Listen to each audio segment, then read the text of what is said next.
Hey everyone, welcome back to a brand new video. Today we're watching Switch 2 getting the huge updates we dreamed of. And this is by Switch Force.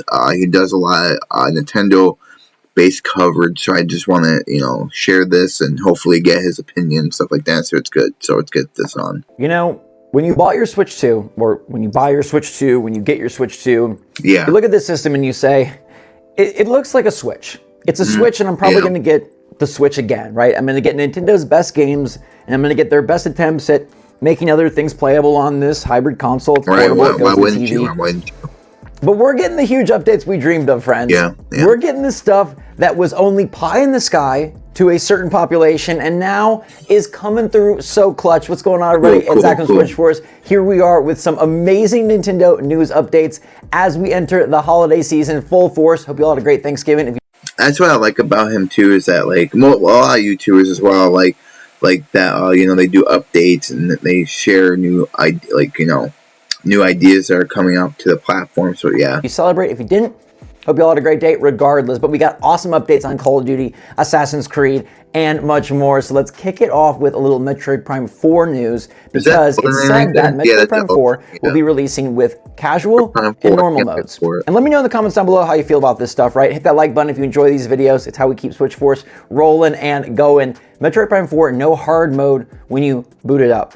You have to unlock hard mode by beating normal mode. Never loved that in a game. Feels very Nintendo-esque. I was probably a lot of games do that, where they put like hard mode on the on certain games, and sometimes they have like no hard mode and you just play the certain difficulty that the game just brings to you. Playing Metroid Prime 4 on normal mode anyways, but kind of like a little pet peeve territory there, where it's like, don't lock the hard mode behind me having to beat the game once. If I want to play it harder, let me play it harder. But harder is what the Switch 2 is all about, making things that are harder work on a platform that previously couldn't do it. So let's talk Assassin's Creed Shadows, because Ubisoft blew out this game. It's coming out next week in just a few days, and this is looking to be the biggest, best port yet on the Switch system. And maybe we don't even call it a port. Maybe we just call it the biggest, best AAA third-party game on a Switch system. All right, Assassin's Creed Shadows is this year's AC. Yes, 2025's Assassin's Creed is coming to the Switch 2 in 2025. It's pretty good music, right? It's pretty good.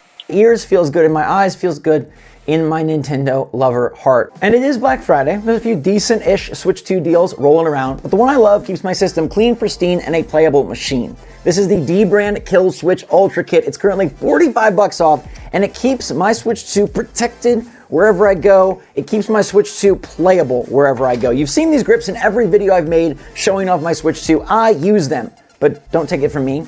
Take it from my cats. Look at them. Bowser and Yanny are power users, hardcore gamers, wear and tear on their product. I had to find them something that was going to last long term and feel good in their paws.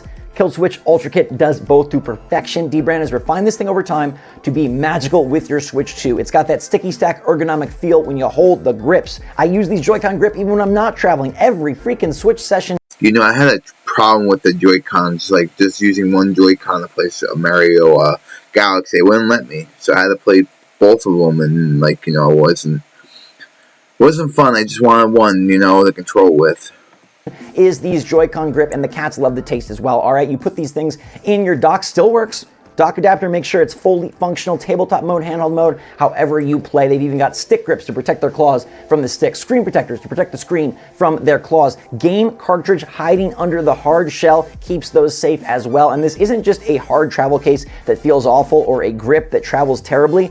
It does both. It's the merging of the minds. And my cats save their sanity. Click the link in the description down below. They say, Papa, Papa, why doesn't everybody have a Kill Switch Ultra Kit? And I say, I don't know, but they're $45 off, available nationwide at Best Buy and on the website. Every time you click the link, it helps support the channel, and we all appreciate it, because your Switch 2 deserves to be safe, your Switch 2 deserves to feel good, and that is exactly what this case / grip / do-it-all for your Switch 2 does, and we love it. And they've already done a great job making Star Wars Outlaws a phenomenal version on Switch 2. That is a game that I think you gotta get and you gotta experience to see what the Switch 2 can really do. But Ace of Shadows is an even bigger game, a game with even more promise, because we know there's a huge expansion coming next year, and the Switch 2 version just includes that expansion, which is great. But the Switch 2 version also has a lot under the hood. All right, Ubisoft worked hard and long, as they detail here and show off, to make the rain pour. All right? The rain falls down, and we know that this Switch 2 version is utilizing the tech that it has. All right, it does have DLSS. Wow. It does have LOD optimization. Nice. It does have a solid locked frame rate. Now, they are going with a locked 30 frame rate, okay, 30 FPS. Maybe you wish that they could go up to 60, but they've made some enhancements and adjustments to make this 30 even better. All right. I thought the Switch 2 does go up to 60 frames. One feat that they accomplish is that the low frame rate limit for variable refresh rate is typically 40 FPS, but AC Shadows runs at 30 FPS and has still been able to use VRR. So it's still enabled. It keeps as fluid and responsive as possible an experience, Ubisoft says, and it looks really, really good in all the gameplay that they're providing.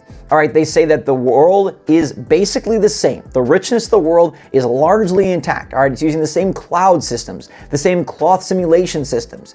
They've optimized certain other systems, and the one downgrade that they note, okay, nothing to do with like, oh, it's a different game, oh, it's lacking content, oh, it's skipped out on this city entirely. They do say that in highly populated areas, the NPC count has been reduced to maintain smooth gameplay. And honestly, if you're going to go between, hey, maxing out the NPCs, right, or keeping that frame rate it's kind of where it needs to be, like and keeping this game feeling like it is a premium experience throughout and not a hitchy, laggy mess, I'm fine losing a few NPCs. We're not losing world detail. We're not losing clouds, cloths, anything on Naoe or Yasuke. It still looks good. The character intact, I can't really tell the difference. And we're able to offer a smoother, higher frame rate, better fluidity, and reduced latency, they say, thanks to DLSS, all right? They got sharper image, accurate colors, improved textures. It looks really good, and this is the type of thing that you're like, okay, I think the Switch 2 is capable of this. When we saw the system specs and when we knew like this system's coming out with this tech, right, hey, like the Switch 2 could do this. And we're getting the hardcore evidence, right? We're getting the proof in the pudding, and that pudding is chocolate and delicious, because AC Shadows is another stellar port that's out next week. I'm definitely playing this one. I'm definitely covering it for you, but we've got the stuff that we need. We've got the game running smoothly, we've got the game looking beautiful, and we've got the game in a full state. Switch ports used to mean like, hey, kind of like cut content, half-baked, old game from 10 years ago. 2025 game, massive world, all the content, very, very, very few concessions made. And they're saying that this is basically the Xbox Series S setup for the game, which, hey, Xbox Series S, you might not want to buy that because they're kind of a mess. But a Switch 2 that you can take on the go and get Xbox Series S experiences and Nintendo experiences, sign me the heck up. AC Shadows might be one of the biggest recommendations for Switch 2 once this thing drops December 2nd. That's coming out next Tuesday, and I will have you covered, letting you know if everything that they say is how it actually exists. And I think it will be. I have faith in Ubisoft right now. Maybe they're not somebody that you usually have faith with, but given that they have killed it with Star Wars Outlaws on the Switch 2, they clearly know what they're doing. They've got the development chops, and they're putting the effort, the time, and the money in, and that makes a big difference. And I think that's why we'll see another successful Switch 2 version with Assassin's Creed Shadows. Big download, like 60-some gigabytes, but hey, we will take it because we're getting a massive game and a massive win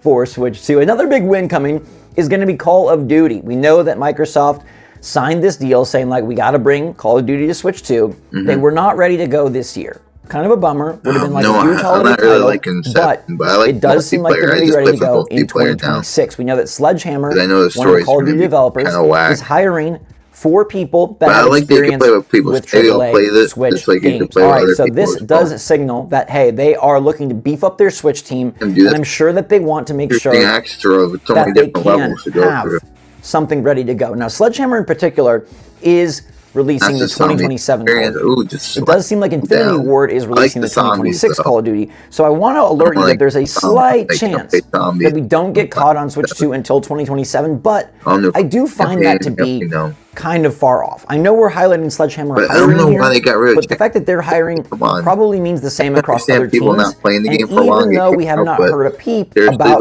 Call of Duty and Switch since that contract was signed back in, I think it was 2023, but we are going to see this reach fruition. All right, so 2026 does feel like a good year. I'm sure that the team over at Microsoft would love to cash in on all the Switch 2 hype, right? They can't probably make it happen on Switch 1, but can they make it on Switch 2? You bet your butt they can. All right, we're getting Assassin's Creed Shadows, we're getting Resident Evil 9, we can get Call of Duty 2026. And even though it's an Infinity Ward title, hey, I think as the teams together prep for Call of Duty as a platform expanding experience, going to Switch 2, they'll share tech, they'll share ideas, they'll share their expertise, and they will make this happen. And I do expect a Call of Duty in 2026. I mean, would it be shocking if it slid to 2027? No, but do I expect it in 2026?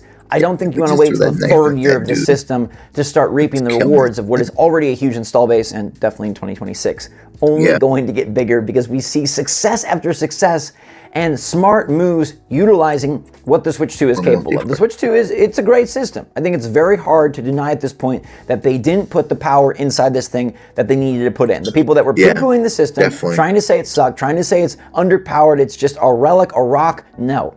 It's a really great system, and maybe you don't think that this game looks amazing, but I'd love seeing another 120 FPS game coming to Switch 2. It's something that Metroid Prime 4 is capable of next week, and it's something that Little Rocket Lab can do. Now, Little Rocket Lab is a game that is little, all right? We know that. We understand that it is a 2D factory sim type title, but 120 FPS. I love to see indie developers taking advantage of the tech that is provided for them. And I love to see that this isn't just something that Nintendo themselves can make happen with their in-house magic, but we do have a third party, a indie developer, making a 120 FPS game on Switch 2. Now, 120 FPS... I forgot the name of this game, and I think he said it, but I didn't catch it. In this 2D little factory title, does it make much of a difference? Probably not. But does it show you that we are getting games that can capitalize on the hardware, and that hardware is accessible for other developers? Yes. And what does that mean? That means that the future is incredibly bright, because that means when you hear a game like Resident Evil Requiem coming out, you're like, okay, they've done it with Shadows.